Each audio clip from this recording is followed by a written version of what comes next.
So hari ni bersama lagi dengan Lee RHP. Aku sekarang dekat mana ni? Kita ada pelancaran motor baru daripada brand Moda. Motor apa tu? Yang dia bagi hint kat aku, motor skuter. Jom kita tengok pelancaran ni.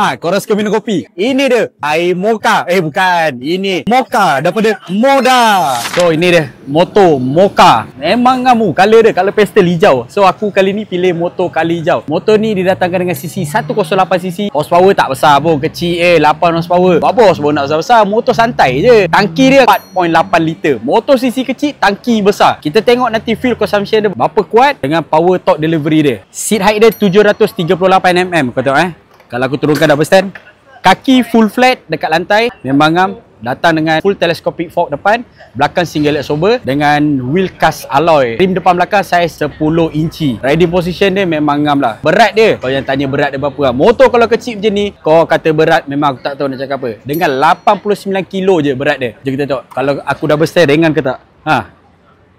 Gila ringan. Didatangkan dengan lampu depan full LED, signal kiri kanan bulat klasik. Dia ada sekali hazard light. Banyakkan motor sekarang banyak dah tak ada hazard light, tapi dia bagi lagi hazard light. Seat empuk. Ni kalau naik double ni, awet aku tertinggal lu. Seat bontot kecil kat belakang je.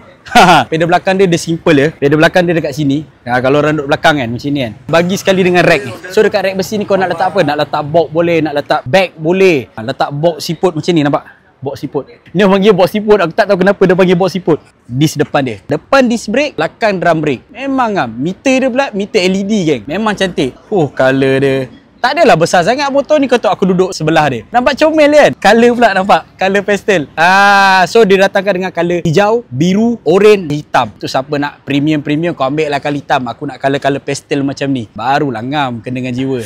So overall untuk cutting motor ni memang aku suka. Dengan harga dia RM3,988. Kau rasa berbaloi ke tak berbaloi? Jom aku nak bawa pusing-pusing kau kat sini jap. Nak tengok selesa ke tak selesa? Boom boom. Dengarmu pick up memang sedap gila. Braking system pula. Brake dia memang syok. Nanti aku akan bawa test ride motor ni. Kita panjat bukit main kona-kona. On ke tak on? So, nampak ada 4 pilihan warna. Korang pilih yang mana? Tengok ngam ke tak ngam dengan pilihan korang. Color semua crazy color geng. Pastel color menarik perhatian untuk jiwa-jiwa muda dengan jiwa-jiwa orang abah-abah. Nampak? Yang kali hitam tu pun nampak biasa. Tapi kalau korang nak dapatkan Moda Mocha ni, korang boleh pergi dekat dealer-dealer berhampiran korang. Cepat dapatkan sekarang. Harga murah ni.